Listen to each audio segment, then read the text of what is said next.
Hey guys, I'm Michael Hernandez, and I have a question for all you weirdos out there that smell your books.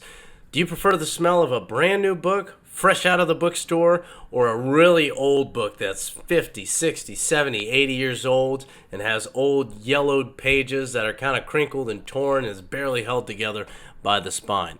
Let me know which one you actually prefer for all those who smell your books. I want to know in the comments section. Get back to me on that.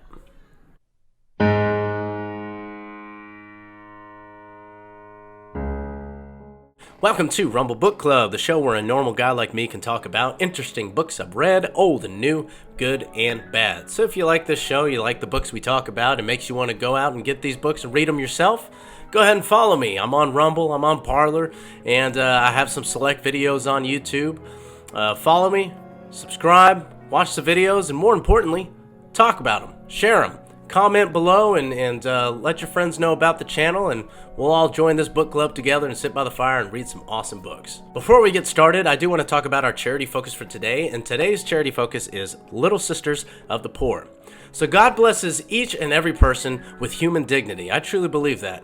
And the elderly and the sick are in many cases left out of view from a society that drifts further and further from respecting human life. It's a sad part of reality that we've all noticed over time.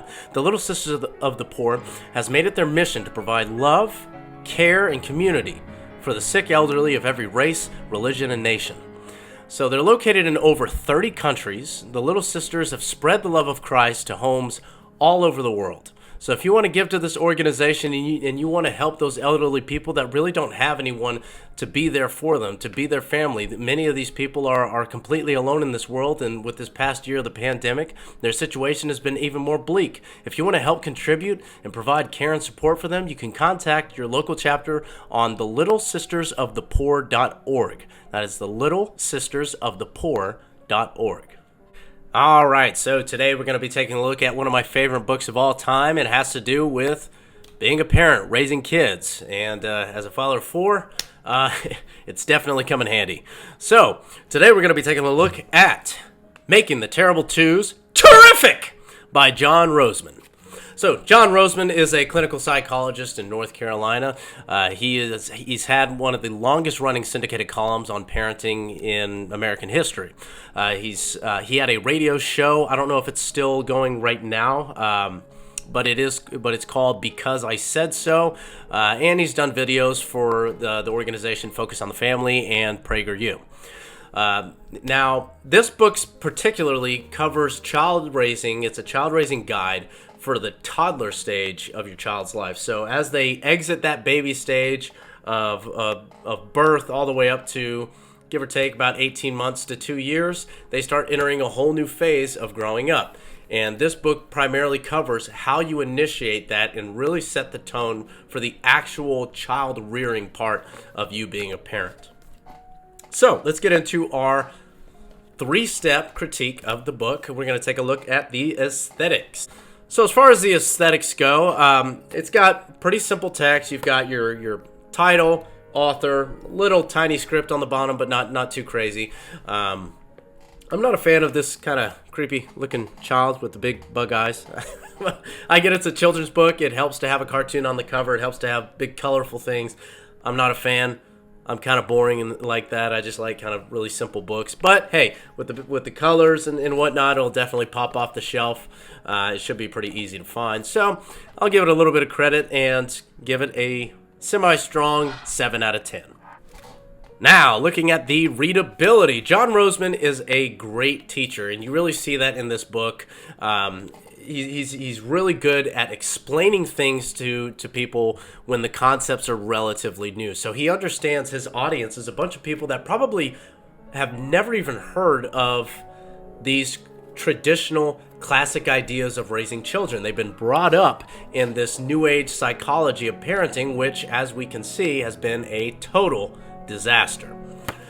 He breaks down each individual concept. He discusses examples from his personal experience as a clinical psychologist or as a parent himself, and then also some vague client experiences from working family psychology, child psychology, and then he derives the lessons that you need to take from these stories and from the concepts. It's very simple, no BS.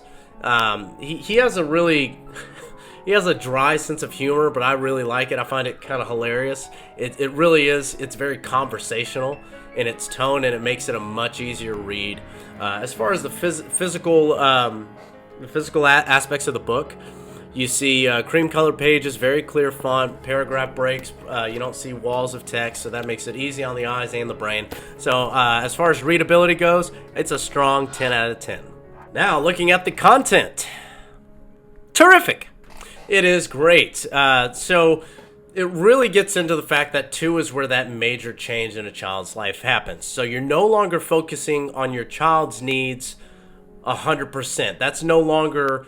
It's no longer your child's world and you're just living in it, okay?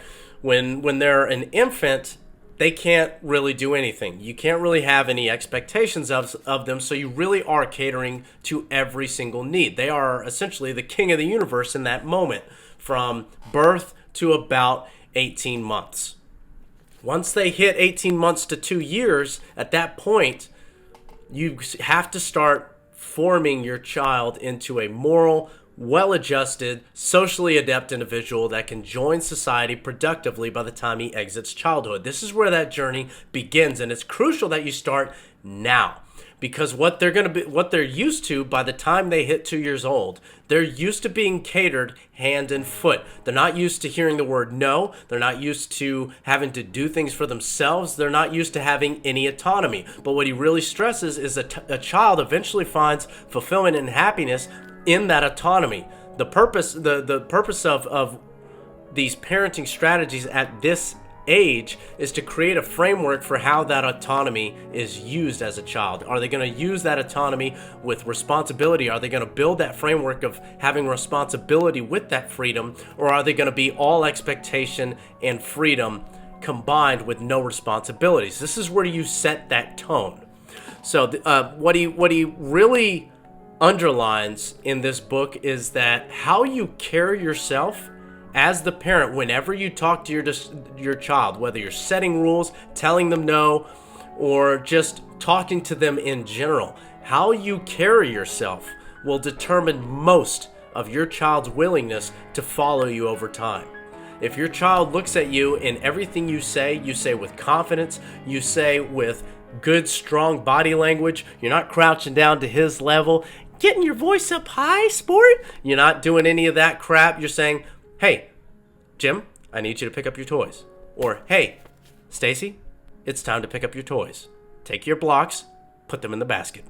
If you talk to them and lower the intonation of your voice, stand up tall like the adult you are, make them look up to you, because figuratively and literally they should, set the tone in everything you do as a parent. And you also can't be a parent that loses their temper all the time. They need to look at their parent and see control of the situation. Whatever happens in this life, you're the rock in their life. Now, one of the things that modern psychology has really messed up is they don't give children enough credit for how smart they can be. They are more capable of fulfilling simple job duties than you really give them credit for. So for these parents and these child psychologists that say they're not able to put the dishes in the sink, they're not able to use a spoon when they're ready, they're not able to potty train until they're 13 and a half. That's crap. People were having their kids potty trained by the time they were 2 years old in the 1950s. And then suddenly when this new wave of child psychology happened, we got to wait till he's 35 until he's ready. It's complete BS, and he really calls it out and points out examples and talks about the studies and his experience and the aggregate experience of parents over centuries on raising their kids right up until the 1960s, when all this child psychology and this happiness mentality and self-esteem movement, all this BS really picked up. So set the tone. Build that framework, expect more from your child, and set clear, precise instructions. That's really the meat and potatoes of what he's saying, but there's a huge amount of wisdom in this book. As far as the content, it is a strong, no doubt, 10 out of 10 in content. This is an amazing book. You can probably find it at your local bookstore. I don't know if they've done a recent print, but in the very least, you should be able to go to a secondhand store and find a copy. If all else fails, go to eBay, Amazon, get yourself a copy. It is a terrific book. It is a asset to you. If you're pregnant with your first child, or shoot, even if you feel like you've had a frustrating time with earlier kids, and you're having your second or third or fourth kid, and you want an edge on this. This is the book. This book gives you that edge before they ever reach this terrible phase of their life. And when in fact, if you do child raising correctly, it should be a blessing. A time when your child shows these beautiful moments of sweetness and care, and you actually get to enjoy that instead of pulling your hair out from stress that you caused by not being a good parent.